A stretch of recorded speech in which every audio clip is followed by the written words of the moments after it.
नमस्कार साथियों, मैं अनु चौधरी एक बार फिर से आप लोगों के साथ अपनी नई कहानी के साथ मेरी श्रृंखला मेरी ज़िंदगी की कहानी में। तो आज हमारे साथ जो सर हैं वो संगीत की दुनिया से जुड़े हैं और कहते हैं कि कण कण में संगीत है, जीवन के हर राग में संगीत है। और अपने इन पलों को संगीत में बनाने के लिए हम स्वागत करते हैं डॉक्टर इंद्रेश मिश्रा जी का, जो बनारस घराने से संबंध रखते हैं और राष्ट्रपति से सम्मानित हैं। और चलिए आगे उनके बारे में हम बातचीत में जानते हैं। तो सर बहुत बहुत आभार शुक्रिया आपका। और तो थोड़ा सर बताएं अपने जी। बारे में। हाँ, संगीत जो है वो हमारे लिए विरासत में मिला हुआ है। हमारे माता पिता भी संगीतकार हैं। हमारे जो जो परदादा थे, दादा थे, चाचा चाची, मतलब हमारे पूरे ख़ानदान में सब संगीतकार ही हैं। जी तो हमें बचपन से ही वो घर में जब सो के उठते थे तो भी गाना ही चलता था। रात में जब सोने जाते तब भी सुनते थे कि घर में तबला का रियाज़ हो रहा है, पापा बैठ के गा रहे हैं। बेशक बचपन में हम लोग को इतना ज्ञान था नहीं, खेलने में लगे रहते थे, तो पापा बैठ के रियाज करते थे और समझाते भी थे कि चलो तुम भी गाओ, लेकिन हम नहीं गाते थे। तो लेकिन वो जब याद आया, बड़े होने लगे, जब अभाव हुआ, जब बाहर निकले तो देखे कि बड़े बड़े कलाकार के बच्चे, इवेंट कलाकारों के यहाँ की जो शिक्षा है वो बड़ी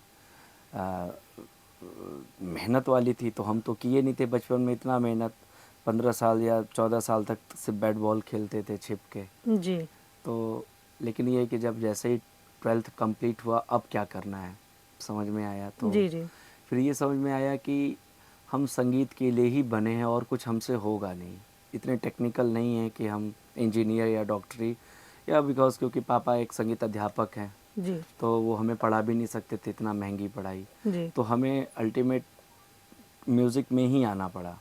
मीन्स आपको, आप ये जो बड़ा शब्द लगा रहे हैं मतलब आपके अंदर था, सिर्फ आप उसको पहचान नहीं पा नहीं रहे थे कि पहचान आपके पाते अंदर थे थे। क्योंकि एक छोटे शहर में जी एक्सपोज़र नहीं था। जी अगर हम जिस शहर से हम हैं वहाँ अगर हम आ, आ,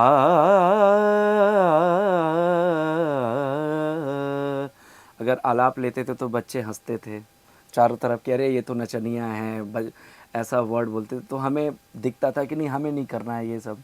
जी। जब हम बनारस पहुँचे, जो पढ़ाई का, संगीत का, विद्या का, साहित्य का केंद्र सर था। मैं यहाँ रोकना चाहूँगी आपको कि जैसे आपने ये धुन निकाली, तो ये धुन आप बहुत पहले से निकाल पाते थे। हाँ, बचपन में हम इतने पॉपुलर थे, 5,000 बच्चों में एक ऐसे बच्चे थे जो जब हम गाते थे तो मतलब ये था कि जिस ज़माने में हम, मुझे लगता है 93 में मेरे पापा मेरा फर्स्ट में एडमिशन कराए होंगे। हम 88 बॉर्न है, तो 5 जी साल जी बाद होता जी है जी ये। जी जी तो जिस स्कूल में पापा मेरा एडमिशन कराए, वहाँ जब हम थोड़ा सा कुछ गाए तो हमें उस ज़माने में एक डायरी मिली, एक रसगुल्ला मिला, दो का सिक्का, 2 रुपए मिले, कटोरी मिली, और ये कह के एडमिशन किया गया कि तो बड़ा सुरीला बच्चा है, सुरीला इसको है। एडमिशन अच्छा, ले लो। आपको अपनी प्रतिभा के बारे में कोई जानकारी ही नहीं थी कि नहीं ये नहीं प्रतिभा है।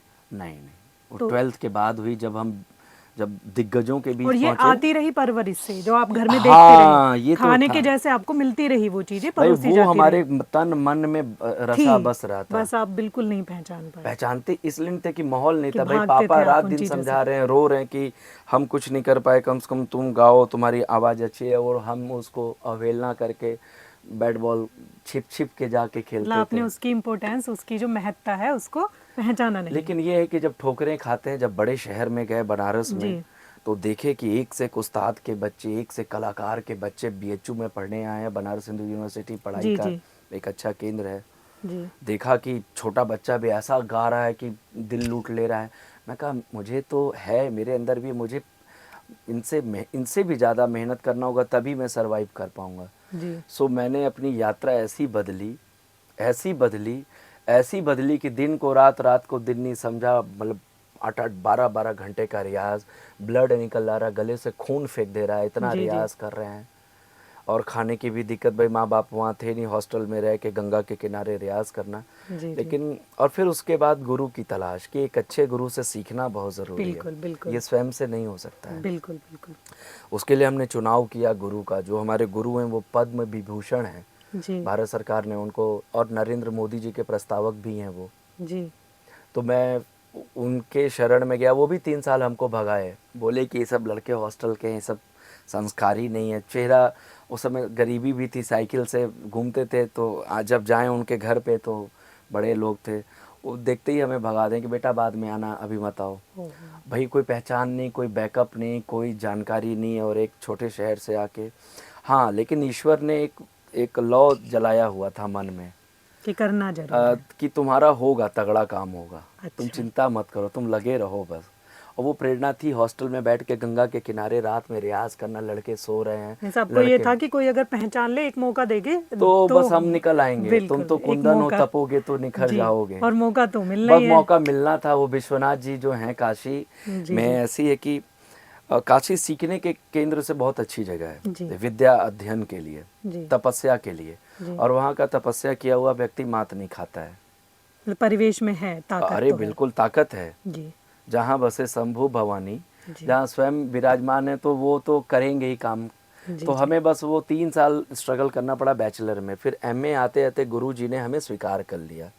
ऐसा मुकाम बना कि एक महोत्सव हो रहा था बनारस में, व्यास महोत्सव। जी तो गुरु जी का हमारे गायन था वहाँ, परफॉर्मेंस था, कम से कम 8-10 हज़ार की ऑडियंस। जी जी मैं भी सुनने गया था वहाँ। जी तो उनका एक हारमोनियम प्लेयर नहीं आया जो उनके साथ गाता, जो बजाता था संगतकार। जी मैं वहाँ खड़ा था, जी और हॉस्टल से जस्ट नियर में ही 80 घाट पे कार्यक्रम हो रहा था। जी जी तो जो तबला वादक गुरु जी के साथ, मैं अपना धीरे धीरे लिंक बनाना शुरू जी, कर दिया था कि मैं भी हूँ कुछ, मुझे भी जी बिल्कुल आता है। कोशिश कर दी। तो जो हारमोनियम प्लेयर लेट हो रहा था, तो तबला वादक ने कहा गुरु जी से, अरे एक लड़का है, इसी से बजवा लीजिए, लेट हो रहा है, उसको आने में कहीं आपका शुरू ना हो जाए और फिर आपका मंच पे कैसे।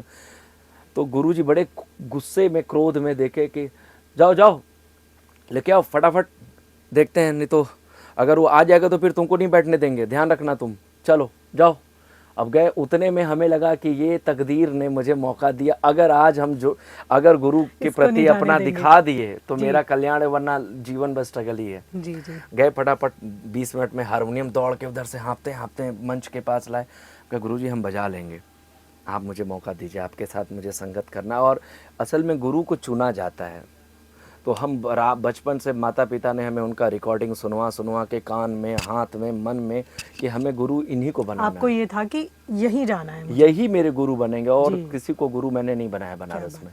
और वो 3 साल गया उनके घर, मिठाई, कपड़ा, कुर्ता सब लेके जाता था गुरु पूर्णिमा पे, और लेके वापस भेज देते थे, घुसने तक नहीं देते थे। है। एक निश्चित टाइम होता ही है सर, मुझे ये लगता है हर किसी चीज का, कहते हैं ना सही हाँ, सही समय। तो सर फिर क्या, बजाया फिर आपने। उसके बाद जैसे ही स्टेज पे हारमोनियम प्लेयर आया ही नहीं, और हम मंच पे बैठे, पंडित जी के जस्ट बगल में, इधर तबला वादक पंडित जी गाना शुरू किया, और हमने लौ लगाई उनसे, और उनका गाना उतार दिया अपने हारमोनियम में। हारमोनियम मुझे आती थी, घर से संस्कार था। जी वाह, वो मंच पे ही पीठ ठोक रहे हैं, वाह शाबाश शाबाश, बहुत अच्छे, नया शिष्य है ये हमारा, मंच पे अनाउंस हो गया। भाई उनका पैसा बचा, उनको एक लड़का मिल गया जो उनका सर, प्रोग्राम यहाँ निकाले। मैं थोड़ा रोकना चाहूँगी। जो वो हारमोनियम नहीं आया था, कहीं आपका हाथ तो नहीं था उसमें? नहीं नहीं नहीं, हम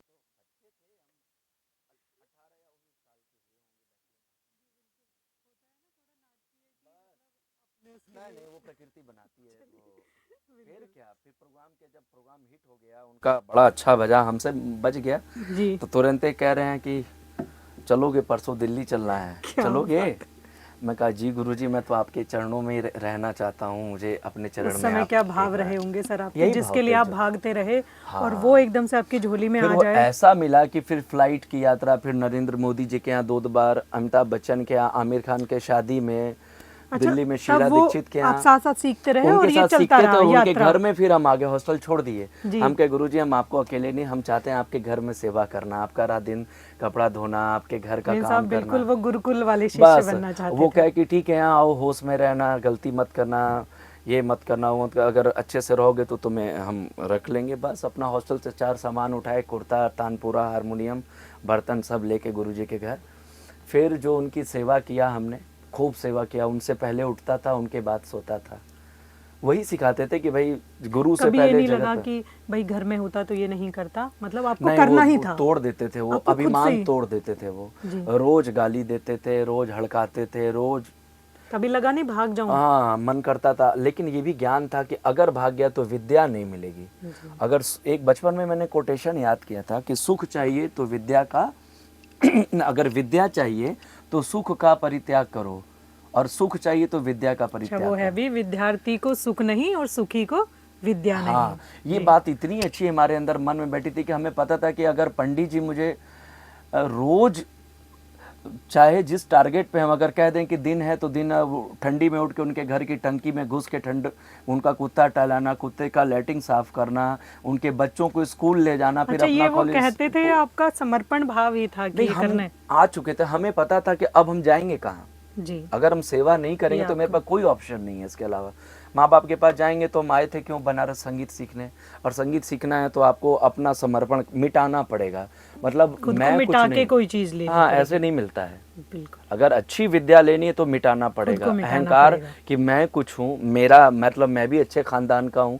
वहाँ खाने को भी नहीं हमें बहुत मिलता था, उसी में से थोड़ा बहुत कुछ जो जूठा मिल जाए उसी को खा के पेट भरे। ये है कि हनुमान जी की तरह सेवा करते रहते।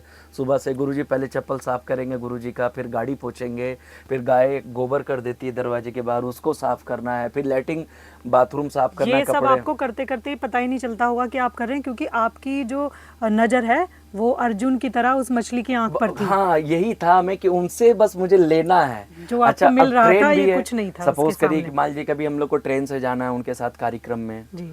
तो अब ट्रेन में भी मैं यही प्लान करता था कि मुझे सोना नहीं है। अगर मैं सोऊंगा तो इनके साथ रह के क्या फ़ायदा। चलो पेन कॉपी एक अपना साइड में एक रिकॉर्डर रखता था सोनी का, जी। बस साइड में लगा के पैर दबा, गुरुजी ये वाली बंदिश कैसे, ये वाला भजन कैसे होता है गुरुजी। अच्छा गुरुजी ये वाला बताइए ना। तो डांटते थे कि काफी क्रिएटिव स्टूडेंट रहे हरामखोर, सर आप। वो कहते थे हरामखोर, सब चीज़ तुमको अभी चाहिए, हाँ सब पूरा तुमको मैटर अभी चाहिए ताकि भाग जाओ सीख के। अभी बैठो शांति से, जब वक्त आएगा तब ये वाला चीज़ बताएंगे। नहीं गुरुजी ये बता दीजिए, बहुत ज़रूरी है, आप नहीं बताएंगे तो फिर गुरुजी ये पता नहीं लगेगा। रोज़ शाम में पैर दबा, गुरुजी आज ना मालिश करने का मन है, आज मालिश करना है। अच्छा मालिश करोगे। अब उस मालिश करने में मुझे ये पता था कि आज इस बंदिश को मुझे गुरुजी भजन बिन देहिया आवे कोने काम। अब कोई भजन सीखना, गुरुजी बोला आवे कोनो काम, आवे कोनो काम भजन बिन। अब कहीं श्रद्धांजलि है किसी के यहाँ, मुझे गाना है, गुरुजी कहूँ गुरुजी यहाँ तो भजन गा नहीं सकता हूँ, जी। लोग मारेंगे पकड़ के, किसी के यहाँ मरनी है और तुम खुशी के गीत गा रहे हो, यहाँ क्या गाना है ये बताइए। उस समय वो सारा मैटर लिखवाते थे, मैंने हर समय हर चीज़ का। चलिए सर, ये आपकी यात्रा रही, बहुत सही रही, अच्छी ये आपकी रही, आपका संघर्ष रहा, लेकिन अभी आप कैसा महसूस करते हैं कि जैसे वो पल थे तो वो आपको एक खजाना कह सकते हैं, या फिर कहेंगे कि बुरा दौर था? नहीं, खजाना है। मिला। ऐसी सी बातें मुझे नसीब हो गई जो आज के युग में कम लोगों को नसीब होंगी, वो सारी खजाना। अच्छा, ये आपका स्टूडेंट लाइफ थी। अभी जो आप अपने स्टूडेंट देखते हैं, क्या कमी देखते हैं उनमें? हाँ, कहीं हमारे जो स्टूडेंट वो सब आज बर्दाश्त नहीं कर पाएंगे इतना। जी। तो आप क्या चाहते हैं, उनमें क्या होना चाहिए? देखिए उनमें सिर्फ एक बात होना चाहिए, वो अपने प्रति समर्पित रहें, गुरु के प्रति मत रहें। जी। गुरु अपनी ज़िंदगी जी लेगा। जी बिल्कुल। आज वो पल नहीं है कि गुरु का गोड़ हाथ दबाओ, गुरु जी तुम्हारे इतने बूढ़े हैं कि तुम्हें सब काम करना है उनका। आज ऐसा नहीं अच्छा, है। दूसरी बात ये भी है सर, मैं यहाँ पे ये थोड़ा कहना चाहूँगी कि वो आपका समर्पण भाव था। भाई आपके गुरु ने तो ये नहीं कहा, क्योंकि वो आपको पहले ही वापस भेज चुके थे, तो उनको ये नहीं था कि भाई कोई आके ये करे। ये आपका समर्पण भाव था ना, ये आपका तरीका था कि आपको अपना कैसे आप दिखा सकते लेना कैसे है उनसे। हाँ, वो कैसे आप उनके लिए समर्पण दिखा सकते थे और कैसे ले सकते थे। तो आज ये जरूरी नहीं है कि हम वो एक्सपेक्ट करते हैं बच्चों से। नहीं, आजकल ये है कि बस तुम आ जाओ, सीख लो और उसको आत्मसात तो करो। कहीं कंसंट्रेशन का अभाव सर लगता है आज के डेट में? आज का जो मीडिया है, आज का जो वक्त है वो बहुत फास्ट हो गया है। आजकल बच्चे, बहुत कम बच्चे, 100 में से 1 या 2 बच्चे होते हैं जो इतना समर्पण कर सकते हैं कि हाँ हमें गुरुजी की डांट भी सुननी है, गाली भी खाना है, रियाज भी करना है, उनके कपड़े भी धोने की कोशिश करना, उनका खाना भी बनाना है, उनका सर भी दबा देता हूँ, एक आधा घंटा पैर भी दबा दूँ, ऐसा भाव अब कम है। मैं आपकी भाषा में कहूँ थोड़ा सा उसको कि समर्पण भाव जो है वो शिक्षक के प्रति तो नहीं है। नहीं है। अच्छा, जो वो सीख रहे हैं, जो वो सीखना चाह रहे हैं, चाहे वो शिक्षा है चाहे वो संगीत है, तो उसका उद्देश्य क्या लेकर आते हैं सर, वो मैं थोड़ा जानना आज का चाहूंगी। उद्देश्य है नाम करना, नाम करना। कि मेरा आज मैं सीख लूँ, कल मेरा नाम हो जाए। अच्छा, आपका क्या पॉइंट ऑफ व्यू था मेरा उसमें? था कि मुझे विद्वान बनना है। जी। तो आप वही, मैं वो आनंद मैं आपका जानना चाहती हूँ कि किस तरह की विद्वता जो है वो संगीत देता देखिए, है और क्यों सीखना चाहिए। हम पंडित जी को देखे कि अमिताभ बच्चन, शंकर महादेवन, जी। बड़े बड़े सेलिब्रिटी, जया जी, अमर सिंह जी, अमित शाह जी, योगी जी,